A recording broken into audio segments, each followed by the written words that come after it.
بسم الله الرحمن الرحيم.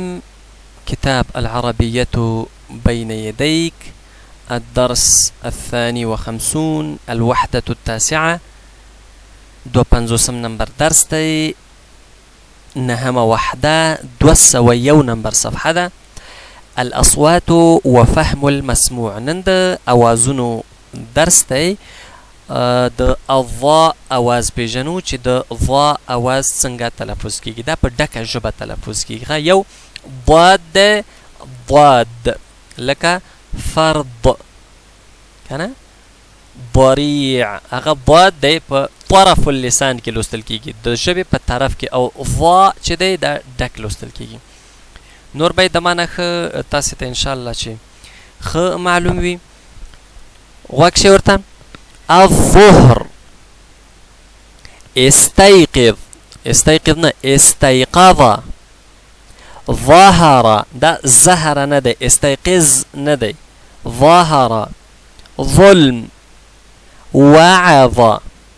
استمع واعد، واوره او تکرار کړه.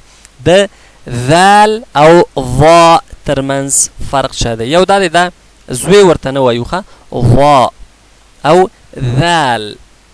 ذلا، ظلا. ظماء، ظماء. ذاف، ضاف. ذل، ظل. ذر، ضر. نذيرا، نظيرا. نذر، نظر. سننذر، سننظر. تذليل، تضليل. منذرين، منظرين. شذ، شظ. لذ، لظ. فذ، فظ. بذ، بض. حنيذ، حنيذ. دغه کوم مایک چې د دورز استعمالوم، دا مایک لږ خراب دی، کیدای شي فرق تاسو ته صحیح واضح نشي. دریم تمرین دی، استمع واعد. دغه آیتونو کې د ضاء هغه د صحیح تلفظ دی. یو دوی زه تلاوت کوم، نور به تاسو یو ښایسته تلاوت پیدا کړئ د قاري صاحب، او وایې ورئ، یا تاسې کې خپله هم ډېر به وي چې تجویدي کړی وي. أعوذ بالله من الشيطان الرجيم. بسم الله الرحمن الرحيم. وظننتم ظن السوء، ظل وجهه مسودا وهو كظيم.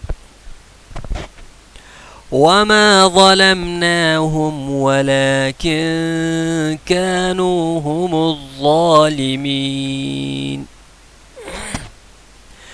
إن الشرك لظلم عظيم. وندخلهم ظلا ظليلا.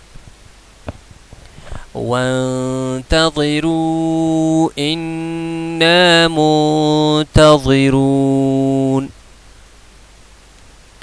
وإذ قال لقمان لابنه وهو يعظه يا بني لا تشرك بالله إن الشرك لظلم عظيم. واقعا چې شرک ډیر غټ ظلم دی. زمونږ ډیر مسلمانان ډیر زیات مسلمانان په شرک اخته دي، خو د ځان نه خبر نه دي. الله تعالی دې موږ او تاسې موحدین مسلمانان جوړ کړي. راځو 202 نمبر صفحې ته وګورو، که نور ولولو. انشاءالله دې کې حوار دی. حوار به زه یو پیرې وګورم چې حوار څه دی، بیا به هغه تاسې ته ولولم او تاسې به جوابونه وایي. زه به سوال وایم، تاسو جواب. خو نن لپاره هم دومره درس بس دی. ونلتقي إن شاء الله في الدرس المقبل. وإلى اللقاء القادم. أستودعكم الله، والسلام عليكم ورحمة الله وبركاته.